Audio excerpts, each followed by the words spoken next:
বন্ধুরা, তোমাদেরও কি পান, বিড়ি, গুটখা খাওয়ার ফলে দাঁত লালচে এবং কালচে হয়ে যাচ্ছে, হলদেটে হয়ে এসেছে এবং অনেক মিষ্টি এবং চকলেট জাতীয় খাওয়ার ফলে দাঁত খারাপ হয়ে যাচ্ছে, দাঁতে পোকা ধরে যাচ্ছে? তাহলে আজকের ভিডিওটা শুধুমাত্র তোমাদের জন্য। আজকাল অনেকেরই দেখা যায় মাড়ি ফুলে যায় এবং মাড়িতে ইনফেকশন হয়ে যায়। তাছাড়াও কিন্তু মুখের দুর্গন্ধ লেগেই রয়েছে। এই সব সমস্যাগুলো দূর করতে আজকের টোটকাটি তোমাদের অনেক উপকারে লাগবে। তো চলো দেখে নিই আজকের এই উপায়টি। কিন্তু তার আগে যারা প্রথমবার আমার ভিডিওটি দেখছো তারা অবশ্যই আমার চ্যানেলটিকে সাবস্ক্রাইব করে আমার পাশে থেকো। তো এখানে আমি রেমেডিটা তৈরি করার জন্য প্রথমে নিয়ে নিয়েছি পান। তোমরা চাইলে এখানে গাছের পানও নিতে পারো, বাট আমি এখানে কেনা পানটা ব্যবহার করেছি। এটাই আমার হাতের কাছে ছিল বলে আমি কিন্তু এটাই ব্যবহার করেছি। তোমাদের হাতের কাছে যেটা রয়েছে তোমরা এখানে সেটাই নিয়ে নেবে। তো পানটা একটু হাত দিয়ে ছিঁড়ে নিয়েছি। এরপরে তোমাদের কিন্তু একটুখানি থেতো করে নিতে হবে। তোমরা ভাবছো পান কিভাবে ব্যবহার করে আমাদের দাঁত ভালো হতে পারে। তো আমরা শুধু পান যদি কখনো চিবিয়ে খাই তাহলে কিন্তু আমাদের দাঁত একদমই খারাপ হবে না, দাঁত ভালো থাকবে। কারণ এই পানের মধ্যে রয়েছে অ্যান্টিসেপটিক এবং অ্যান্টিব্যাকটেরিয়াল প্রপার্টিস, যা আমাদের দাঁতের থেকে হলদেটে এবং কালচে ভাবকে তুলে ফেলতে সাহায্য করে এবং একদমই অনেকটা নরম করে দেয় দাগগুলো। খুব তাড়াতাড়ি কিন্তু দাঁতটাকে চকচকে করতে হেল্প করে। আর এখানে পানের মধ্যে আমরা চুন মিশিয়ে খাই, যার ফলে কিন্তু আমাদের দাঁত খারাপ হয়ে যায়। তো শুধু পান তোমরা খেয়ে দেখবে, কখনোই দাঁত খারাপ হবে না, বরঞ্চ দাঁতের স্বাস্থ্য অনেক বেশি ভালো হবে। তো এরপরে আমাদের নিয়ে নিতে হবে কিছুটা পরিমাণ আদা। তো আদাটাকে আমি গ্রেট করে নিচ্ছি। এই আদার মধ্যে রয়েছে অ্যান্টিব্যাকটেরিয়াল এবং অ্যান্টি ইনফ্লামেটরি প্রপার্টিস, যা আমাদের দাঁতের মাড়ি ফোলাকে অনেকটা কম করে দেয় এবং দাঁতের অনেক সমস্যা দূর করতে সাহায্য করে। তো আদা কিন্তু প্রত্যেকের ঘরেই রয়েছে। তোমরা এখানে আদাটা একটু নিয়ে নেবে গ্রেট করে। আর এরপরে তোমাদের এখানে দিয়ে দিতে হবে কিছুটা পাতিলেবুর খোসা।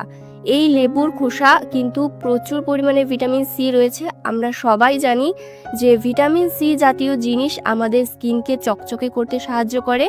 তো লেবুর রসের মধ্যে যতটা না ভিটামিন সি রয়েছে তার থেকে বেশি রয়েছে লেবুর খোসার মধ্যে। তো তোমরা এখানে একটু খোসা গ্রেট করে নেবে। তো দেখতেই পাচ্ছ পরিমাণটা কিন্তু আমি অল্প অল্প করে বানাচ্ছি, কারণ তোমরা যখন এটা ব্রাশ করবে, মানে একবারের জন্য তোমরা এটা তৈরি করবে। তো এরপরে তোমাদের আর একটা জিনিস এখানে অ্যাড করে দিতে হবে। এখানে আমি দিয়ে দেবো 1 চিমটি মতো খাবার সোডা। খাবার সোডার পরিবর্তে তোমরা এখানে ইনো ব্যবহার করতে পারো। দুটোর মধ্যে তোমরা যে কোনো একটা দিয়ে দেবে। এটি আমাদের দাঁতের ওপরে লেগে থাকা খাবারগুলোকে কিন্তু নরম করতে সাহায্য করে। আর এখানে কিন্তু সামান্য পরিমাণ খাবার সোডা অ্যাড করতে হবে। তো নেক্সট আমি এখানে দিয়ে দিচ্ছি কিছুটা পরিমাণ লবণ। লবণ এখানে স্ক্রাবিংয়ের কাজ করবে, আমাদের দাঁতগুলোকে স্ক্রাবিং করে চকচকে ভাব আনতে সাহায্য করবে। তো এখানে কিন্তু সব কিছুই সামান্য সামান্য অ্যাড করতে হবে। তো লবণ দিয়ে ভালো করে মিক্স করে নিচ্ছি। এরপরে তোমাদের এখানে অ্যাড করে দিতে হবে কোলগেট। তোমরা যেই কোলগেটটা ব্যবহার করো সেই কোলগেটটা এখানে দিয়ে দেবে কিছুটা পরিমাণ। তো তোমাদের এই জিনিসগুলো যদি মনে রাখতে অসুবিধা হয় তোমরা ভিডিওটা সেভ করে রাখবে এবং এটা কিন্তু তোমরা বুঝে মানে এটা কিন্তু তৈরি করতে পারবে। আর কোনো একটা জিনিসও কিন্তু স্কিপ করবে না ভালো রেজাল্ট পাওয়ার জন্য। তো দেখো কোলগেট এখানে আমরা নর্মালি প্রত্যেক দিন কিন্তু ব্রাশে কোলগেট লাগিয়ে ব্যবহার করে থাকি, বাট এইভাবে যদি তোমরা ব্যবহার করো, যাদের দাঁত ভালো রয়েছে তারাও যদি ব্যবহার করো অনেক উপকার পাবে। আর যাদের প্রবলেমগুলো রয়েছে তারা তো অনেক ভালো উপকার পাবে। তো লাস্টে এখানে তোমাদের 2 থেকে 3 ফোঁটা মতো সর্ষের তেল দিতে হবে। তো একদমই সামান্য সর্ষের তেল এখানে দিয়ে ভালো করে প্রত্যেকটা জিনিসকে মিশিয়ে নিতে হবে। এখানে আমি যা যা ব্যবহার করেছি সবগুলোর গুণাগুণ আমি তোমাদের বলার চেষ্টা করেছি। আশা করছি তোমরা এই রেমেডিটা ব্যবহার করে অনেক ভালো উপকার পাবে এবং তোমরা কিন্তু নেক্সট টাইম আমাকে কমেন্টে এসে জানাবে তোমরা কেমন রেজাল্ট পেলে। তো এখানে কিন্তু আমি তোমাদের ব্রাশ করেও দেখিয়ে দিচ্ছি। নর্মালি তোমরা কিন্তু এই রেমেডিটা 2 বার ব্যবহার করতে পারো।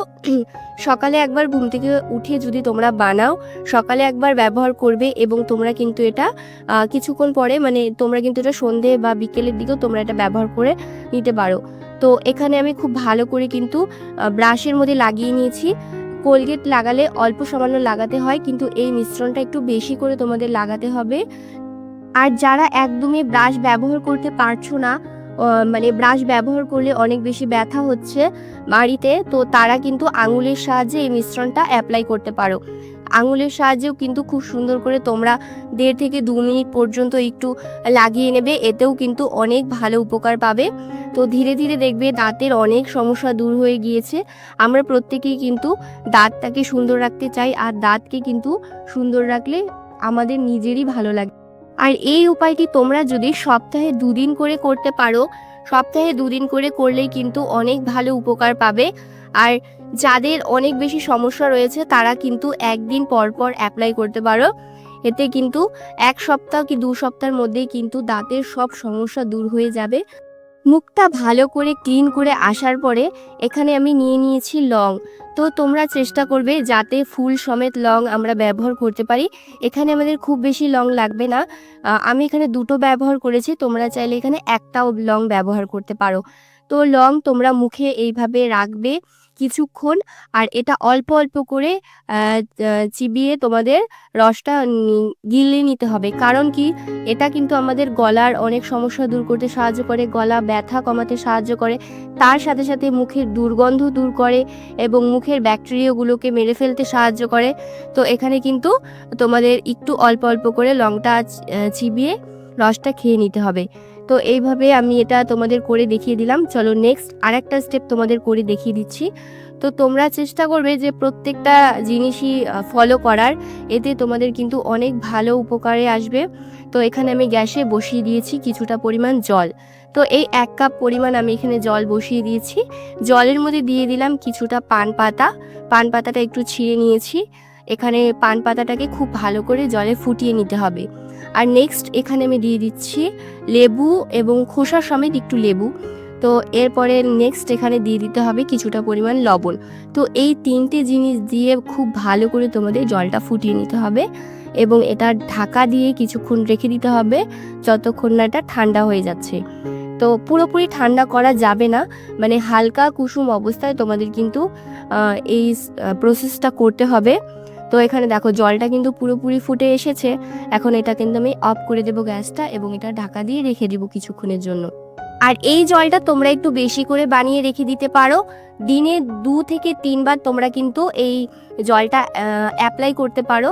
তো তোমরা চাইলে কিন্তু একটু বেশিও বানাতে পারো। এখানে আমি অল্প করে বানিয়েছি তোমাদের দেখানোর জন্য। আর যাদের অনেক বেশি সমস্যা রয়েছে তারা কিন্তু রোজ এই উপায়টা করতে পারো। রোজ যদি তোমরা এই উপায়টা করো তাহলে কিন্তু একদমই কোনো দাঁতের সমস্যা থাকবে না এবং মাড়ি ফুলে যাওয়া অনেকটাই কমে যাবে। তারপরে তোমাদের মুখে যে দুর্গন্ধ আসে সেটা কিন্তু টোটালি চলে যাবে। তার সাথে সাথে দাঁতের পোকা যে রয়েছে সেগুলোও কিন্তু একদম অনেকটা তোমরা পোকা থেকে আরাম পাবে। তো এখানে দেখো আমি খুব ভালো করে কিন্তু একটু কুলিকুচি করে নিচ্ছি। আর এটা পুরোপুরি ঠান্ডা হওয়া পর্যন্ত অপেক্ষা করবে না।